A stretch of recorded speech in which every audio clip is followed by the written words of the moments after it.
is Tarik Talk. Your host, Tarik Mendes, takes you on a journey with guests from all around the world. Broadcasting around the world. Around the world. This is Tarik Talk.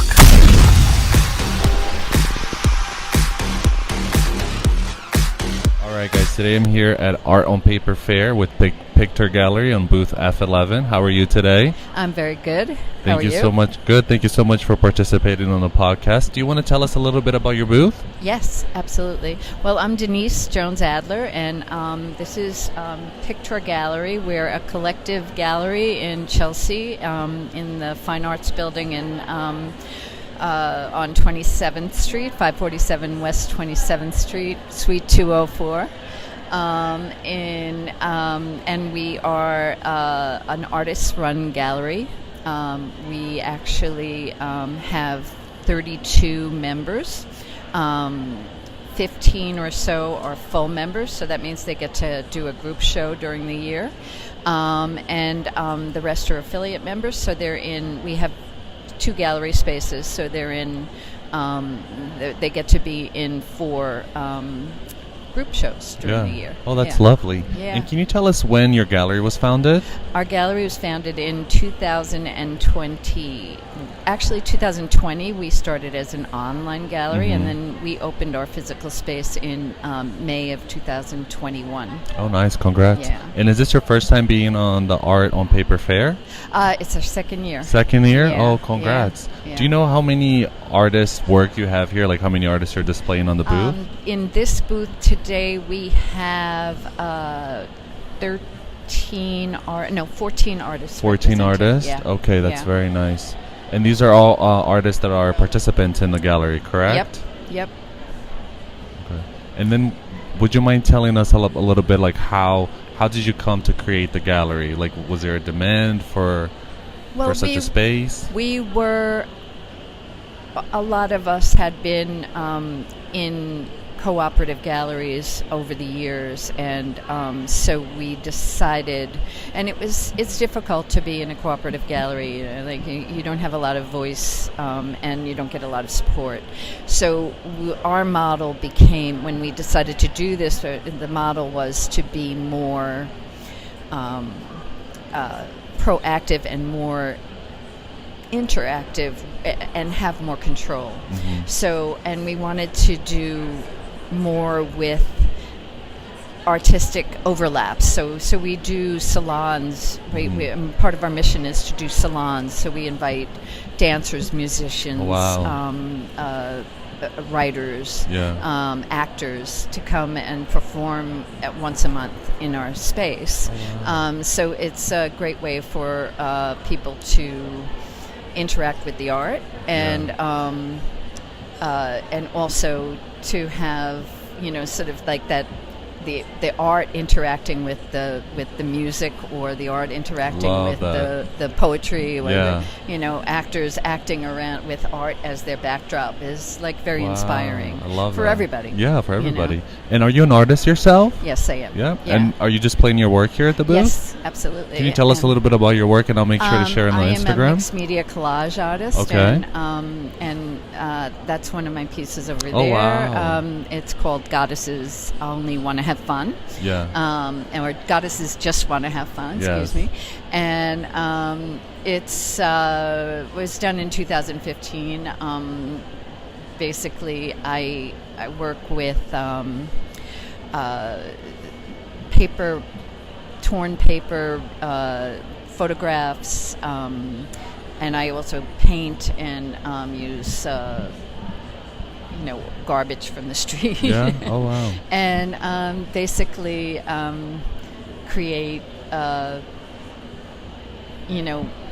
using mythology that we all sort of like, symbols and mythology that we all sort of know about, like snakes in the grass and stuff like that. I love that. Tell a story. Love that. And how has it been for you being an artist to like now being the founder and running a gallery? Like, how are you able to manage the two?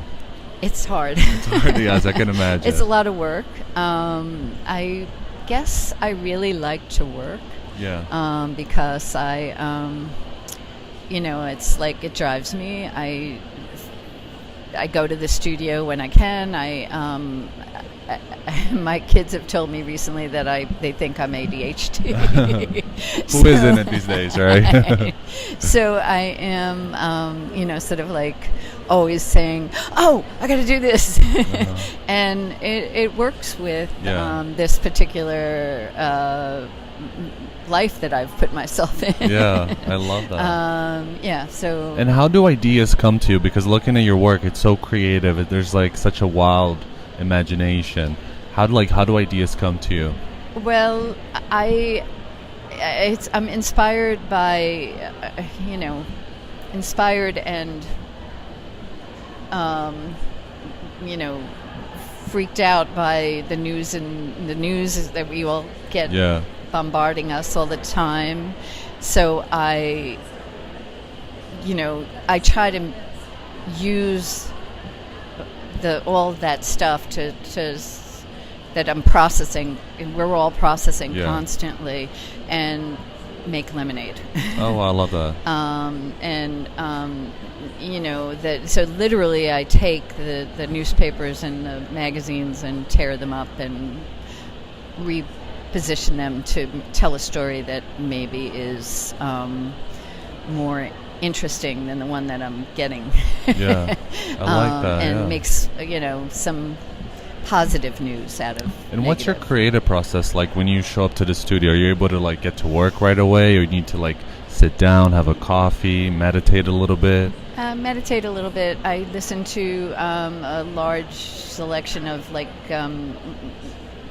world music, so like Middle Eastern music,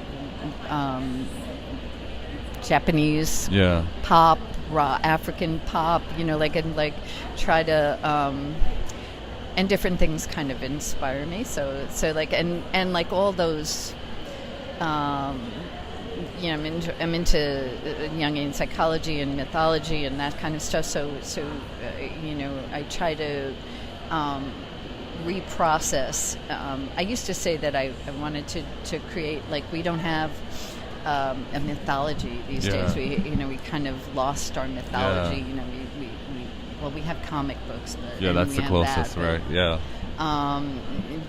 But that doesn't work for me. So this is my way of processing, and so I listen to that music, and it sort of inspires me. Love that. Well, Denise, it's been a pleasure. Thank you so much for being on the podcast today. And just to share one more time, it's booth F11. And can you share the Instagram again for those listening? Yes, it's at Picture Gallery NYC. Perfect. Thank you so much, Denise. Thank you for listening to Tarik Talk. Follow Tarik Talk on all social media channels and check out the video interviews online.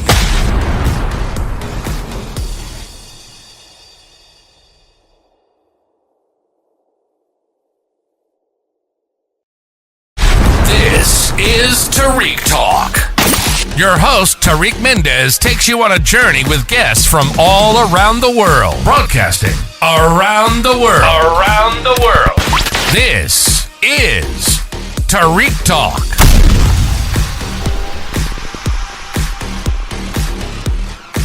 All right, guys. Today we are here at Our Own Paper Fair with Jody Kerr. Jody, how are you? I'm good. How are you today? Awesome. Thank you for being on the podcast today. We are at booth G14. Yes. With Modern Earth Gallery. Correct. Congratulations. You have such a beautiful booth. Thank you so much. Do you mind sharing with us a little bit about the work you have in the booth right now? Sure. Well, obviously the work is all on paper, but it is more of a mixed media format. So pieces obviously vary slightly, but they're a combination of acrylic paint, some soft pastels. Quite a few of the pieces have a crushed metallic element to them, which creates just this very subtle shimmer to the pieces. So I feel like that is something a little unique to the work that's here. Yeah, I love that. I love that you said it, because that's exactly what happened. Like, it totally grabbed my attention because of that. And can you tell me a little bit about your creative process? Like, how do ideas come to you? Sure. Well, a lot of people will ask that. They'll say, what is your inspiration? Yeah. And I think my inspiration is actually the materials themselves. So what can I get these materials to do? And I try to push the limits of what is like traditionally, expected. I also work multi-layered. Okay. So I will paint like a base layer of something, and I let that completely dry, and then I'll Oh, build on wow. top of that. So it just creates a lot of dimension and Yeah. depth to the pieces. The metallic aspect to it is the final little frosting that goes on top that's very subtle and different. I love that pieces. because looking at your work, I love that I'm not able to tell where you started and where you stopped. That There's like so much dimension, as you mentioned, and so much mystery. And then can you tell us about your like process at the studio? Are you able to like get in the studio and get straight to work, or do you have to like have a coffee, like read a newspaper, get the vibes, or are you able to get to work right away? Usually, I mean, I have to have my coffee. I Yeah? know that's Okay. pretty much the beginning of Yeah. every day, no matter what I do. But I have a pretty large studio. I'm just located north of Detroit. Oh, nice. And it's funny. I get really excited about just getting up in the morning and working. I like to work mostly in the morning, and I just feel like it's a fresh start to the day. And like I said, I just start off really honestly with a mental mindset of play. Oh, wow. You know, just really like, let's discover, let's play with these materials and see what happens. And obviously every piece of art, I believe, has to have certain elements, whether you like it or not, to be considered a good piece of art. So from, like 10 feet away, it should kind of draw your attention. You should be like, oh, that's so interesting. Yeah. But then as you get closer, you should find something in it that you couldn't see before that's sort of unexpected and surprises you, like a finer detail, or Love like that. in these cases, the metallic element. It's just kind of a little bit of a surprise as you come closer to the work. Oh, wow. And how do you keep track of your ideas? Like, do you like write them down? Do you draw them, or do you just do your paintings like spontaneous, like inspiration hits and you go for it? Again, so this is so I find it interesting because I really don't do any preliminary drawings or planning in advance. It's I work very much fluidly in the moment. Very organic, and yes, very organic. Wow. I don't mix any colors even in advance. A lot of people will ask me, like, do you mix a color palette ahead of time? I really don't. I mix all the colors directly on the canvas or the paper in real time. So I move rather quickly. I'm moving and positioning the pieces, turning the pieces, working with paint, things that are, it's just very fluid and fast. And then, like I said, I'll get to a certain point, and then maybe I'll set it aside and I have fans, and I'll dry a certain, level of it. And then I continue to build upon those, over multiple days until I find something that I think is that's amazing. really interesting. So. And when you're working on something and it's not going like turning out the way you want it or visualize in your mind, are you able to like kind of step away from the studio, or are you an artist that you want to pursue it and keep going to that paint like the artwork is finished? So such an interesting question, and what's funny is I feel like every artist grows and develops over time, right? And we all kind of have stumbling blocks or things like you said, like, oh, like you're working on something and it isn't going maybe in the way that you want, and sometimes people can get very frustrated. Well, I would say, as a newer artist, I used to very much find myself in that place where I'm like, oh, I've spent all this time and I'm not happy with it and I'm frustrated. But what I've discovered is actually much like your life. You have areas where times or periods of your time where maybe things are a little muddy. They're not as great as you hope they would be. But what I've discovered is that's your base layer. And oftentimes some of my best pieces come out of those pieces that I thought were just a mess that I wasn't going to use. And by allowing wherever that is where I felt like it wasn't working to completely dry and come back to it the next day and build on top of it, I find that turns out ironically to be the best base. So those muddy layers are great for contrast when you build color, other things on top of it, other elements, and it ends up becoming some of my best work. So now I look at it as though instead of feeling like, oh my gosh, I'm so frustrated, this isn't working for me, I look at it as like, oh, this is just the beginning. Yeah. This is just the base. Oh, wow. And so there's nothing to be really frustrated about if you think about it as it's part of the process, and it's just a layer. Yeah. And multi-layers get built I love on that. That's so cool. And do you ever look back at some of your work and you like visually see like, wow, this makes so much sense because I was going through this and this in my life, and now I get it like much later on? Did you ever have a moment like that?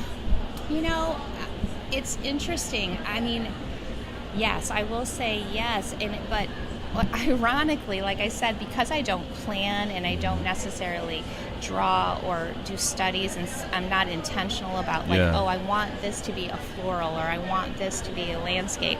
Because I don't do that, it's not as obvious to me in the moment, but then when the pieces are completed, I often look at them and notice exactly what you're saying. I'll like, wow, that really portrays this transition that I feel like I'm experiencing in my own life, that maybe it is a darker piece or, something like that. And I'm like, wow, that kind of does reflect my mood right now, but I didn't start off with that intention. So it's just as fun for me as the artist, I feel like, that it is to the viewer, because it becomes a surprise even to me. I love that. And I also love, all my work is abstract in nature, which I feel like I should mention because obviously it's a podcast and people aren't really looking at it at the moment, but it is abstract. And, I think one of the beautiful things about abstract art is that every viewer gets to interpret it for themselves. And so when you even purchase a piece, you purchase it because you've fallen in love with it, right? But when you have it in your home, every person that comes in gets to experience it for themselves. So it's like a gift to them as well. Absolutely, and a great conversation piece to say, like, what do you see in this? Or how does this impact you? And that's one of the reasons why I love doing the shows too, is you get everybody's feedback. And you see what they love about it. And it's so fun as an artist to get that feedback, whether, like I said, whether they buy or they don't buy. I just love to see, like, oh, this is so beautiful. I love this about it, or it makes me feel this way or that way. Like, that's a gift to receive as a creator. To realize that you're impacting someone in a special way. Well, I love that, because that was actually going to be my next question, because some artists that I speak to, they don't like hearing feedback or talking to the observer, but they love seeing people observe the work or taking pictures. So it seems that you kind of want that input, that feedback, like what do they see, how it represents to them.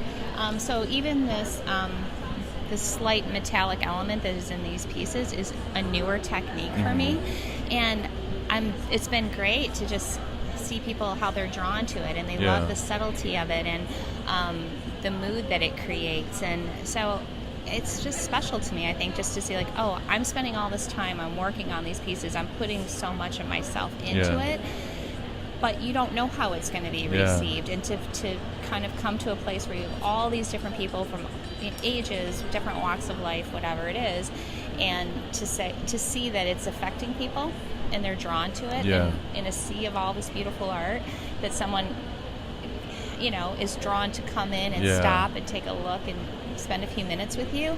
I find that it's an honor, right? That there's something that you've decided to take your time and they can connect with it. And have a conversation or ask a question. Like I said, it has nothing to do for me with someone purchasing it in the end. Yes, obviously that's great if somebody decides to purchase it, but I do really enjoy just seeing that somebody loves it. I love that. Thank you so much, Jody. It was a pleasure getting to know you and about your work. We are in booth G14. And would you mind sharing your Instagram one more time for the listeners? Sure. It's Jody Kerr Art, so JodyKerrArt. It's just perfect. At Jody Kerr Art. Perfect. Yes. All right. Thank you so much. Thank you for listening to Tarik Talk. Follow Tarik Talk on all social media channels and check out the video interviews online.